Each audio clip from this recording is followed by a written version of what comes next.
Welcome to Autogefuehl. I'm AJ and this is the all-new Mercedes GLC Coupé. Let's start talking about the front design. This is the AMG line, so you get slightly more athletic lower bumper design, as well as this really nice TriStar logo. You also have a two-dimensional logo, but I think in this case it looks pretty good. What do you think? I also do like the digital lights that you get here. Has some really nice features, including some animations that it can play. The GLC Coupé is 4.76 meters long. And that's actually a little bit longer than the previous generation and longer still than the current generation's standard GLC SUV. Up until probably the B pillar, it's very similar again between the two brothers, but what you will notice right away is of course the sloping roofline. It does taper in this very elegant, smooth coupe roofline, and I think it really does add that extra elegance. Of course, it does detract from the interior space. You get a slightly longer wheelbase in this generation, so that does help the legroom in the rear seats, and we'll see how that really translates. You get air suspension as an option, as well as rear axle steering. Take a look at the rear. I do like this subtle spoiler, it's not too pronounced. And here as well, you have this horizontal mask right here in the middle, drawing that connection with the EQ design language. Further down, this being the AMG line, you do get a diffuser, but fake exhaust tips as well. All right, let's take a seat inside. Getting into the front is pretty easy because again, the sloping roofline is for the back passengers, not for me. So plenty of space. I'm about 5'8", so plenty of headroom as well. You get different seat options. So for example, you get full leather. You also get one with the microfiber in the middle, but you can also get a fully artificial Artico leatherette seat option as well in different colors. Personally, I would like a slightly lighter color in the seats and in the roofline, just to make it feel a little bit brighter on the inside.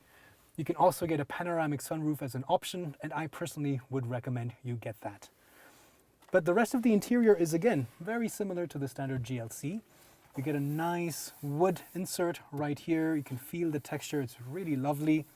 And down here you also have different options for different trims. So you can get even like a piano black. I know a lot of people don't like it. I personally don't really have anything against that. If you're one of those people, you can get this really interesting technical structured mesh design here. It's not a carbon fiber, but it's a very interesting design.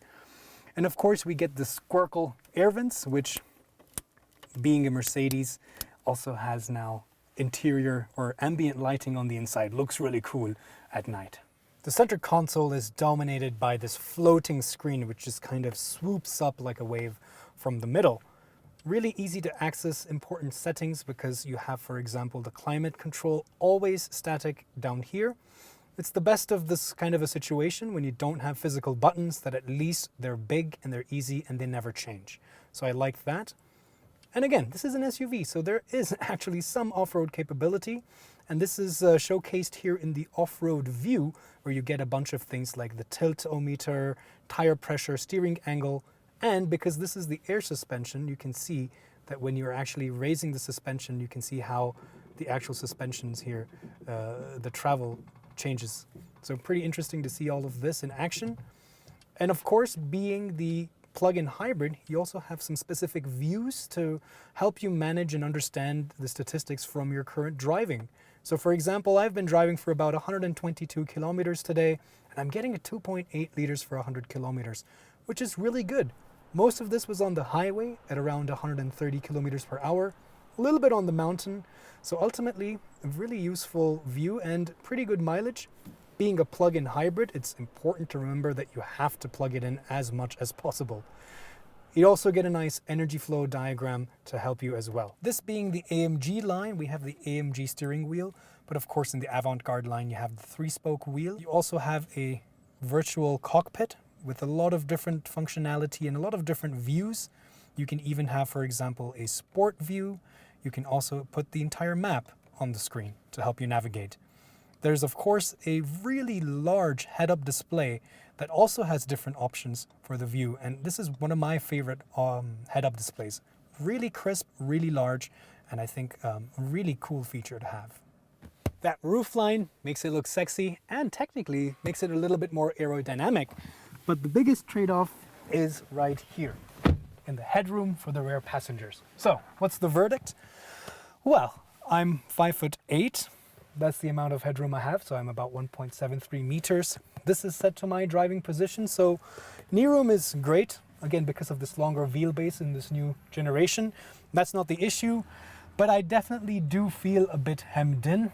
No thanks to this really dark interior. So I'm somebody who really advocates for lighter colors in the interior, especially in the roofline, and even more so the panoramic glass. So that will definitely make it feel a bit more spacious on the inside. The materials in the back are also definitely one notch lower than the materials in the front, but at least you get air conditioning vents. You can also option to get further climate zones back here, and further charging is available. Door pockets, and the seat itself is a little bit more upright in this version than the standard SUV. Again, because they want to make you sit a little bit further up, because it tapers even further back here. So a little bit of compromise, definitely something you can live with. You also have a nice armrest with some cup holders as well. So you're pretty well catered to back here. You wouldn't be really cramped.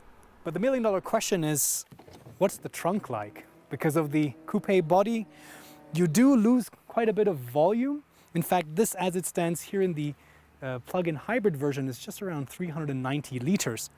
But the length is actually longer than in the standard SUV because of the extended rear of this car. You can also, of course, lower the seats down, so you have that option right here with these switches. And this being the air suspension model, you can also lower the boot height by clicking on the switch, and the whole SUV will lower down, and then it's easier to put your items in. So you get a choice of different engine options depending on your market. Here in Europe, you start off with a 2-liter turbo 4, either petrol or diesel. Both of them as standard come with mild hybrid technology, but you can also get plug-in hybrids for both of them. This, for example, is the 400e.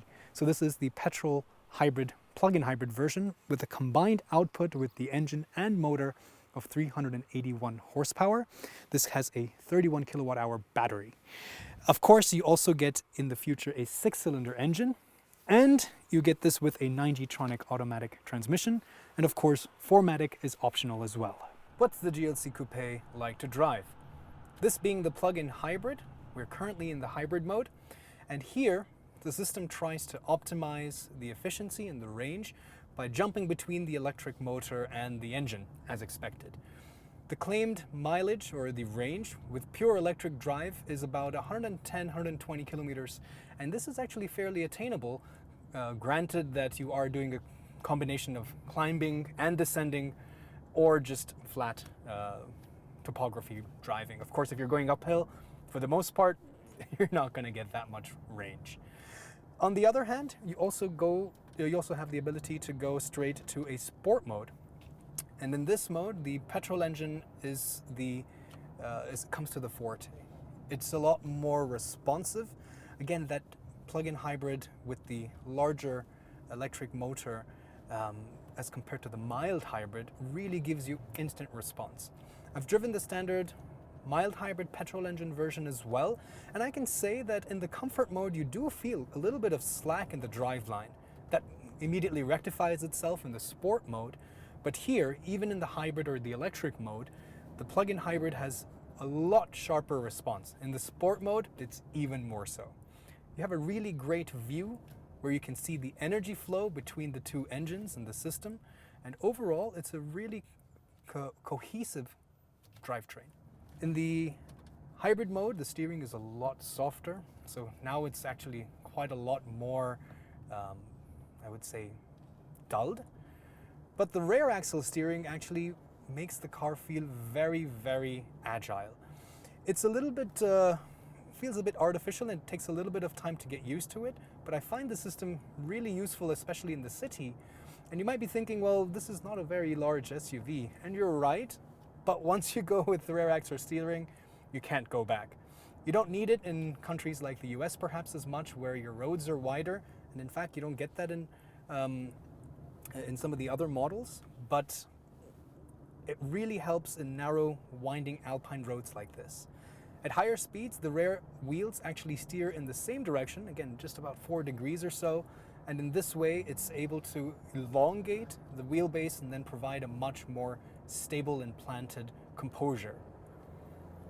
The air suspension is definitely the pick because it gives you a great combination of comfort and that suppleness when you want it to be in the standard hybrid mode, but again, in the sport mode, it makes the whole chassis feel a lot more taut and a lot more planted and balanced. Body roll is also fairly well contained with this. You of course get sport suspension, and that's a little bit on the stiffer side, so therefore the air suspension is something that if you can afford, you can go for a great combination of both of them. The dimensions of the GLC are also very manageable, so it's not necessarily the smallest SUV out there in the Mercedes SUV lineup, but it's also not the biggest. And therefore, you see here on these really narrow streets, it's actually very manageable. The 360-degree camera also works really well, of course only at slow speeds, but it helps you position the edges of the SUV with confidence and ease. Visibility is also pretty good. Again, being the coupe, the rear view is not the greatest. It's a little bit limited thanks to that sloping roofline, but it's not something that would be a big issue. And again, when you are parking in a small, narrow, tight space, you have the rear view camera, which will really help you out. The sound of the engine is nothing to really write home about, being a Turbo 4, although in the sport mode, they do help pump that sound in to the cabin to help you feel connected to the engine, but it's not the most sonorous and it's not the most exciting. But definitely in this drivetrain, you will not be left wanting for more power. Out on the highway, the GLC Coupé is actually very refined. They've put a lot more attention into making this SUV a lot more quieter, and it does show. So the wind noise is definitely almost all but eliminated. You do hear a bit of the tire noise and the road noise creeping in, but it's again definitely on the quieter side, really great. The highlight for me, of course, is now to be able to test the assistance systems. So it's really amazing how far these assistance systems have come, and this gets the latest generation of the same. You control that with the stock, or rather the one of the arms, the spokes on the steering wheel. And it's a very easy way to manipulate. Yes, they're haptic buttons, but they have nice ridges and indentations, and there are individual sections of the button to do the different functions. So to set it, I just press it here, and then it has traffic sign recognition, lane keeping assist, adaptive cruise control, and it also has a lot of these predictive and proactive measures. So if you're coming to a roundabout on the country road, it will preemptively slow you down. Even small details, like if you're in a traffic jam, it will bring you to the edge of the lane to give that channel for the emergency vehicle. So small little details, which to me at least, really signal how far this autonomous technology has come. It's also very comfortable. The seats also hold me in place really well. A little bit more upper back support would have been nicer. So if you're going to get a chance to test this car on a long drive, make sure you see how it feels for your upper back. There are different seat options so you can decide which one is the right one for you. And again, depending on your driving style, the mileage can vary greatly. Depending on how often you can charge the battery, the mileage will vary greatly. Just on the highways, you can expect around 2 liters for 100 kilometers. Again, if you're able to have a full charged battery, you can expect a good range of around 100 to 110 kilometers. And if you drive a little bit sporty, I'm seeing numbers around 4 or even 5. So it really depends. And I think it's a respectable number nevertheless. I don't think you're making any real sacrifices getting the GLC Coupé. But if you're interested in checking out what the benefit is with the standard SUV body style, make sure you check out our video of the standard GLC. And what about competitors like the X3 or the Q5? We've got you covered there as well. Check the links in the description below. Subscribe if you're new here, and like this video if you had a good time.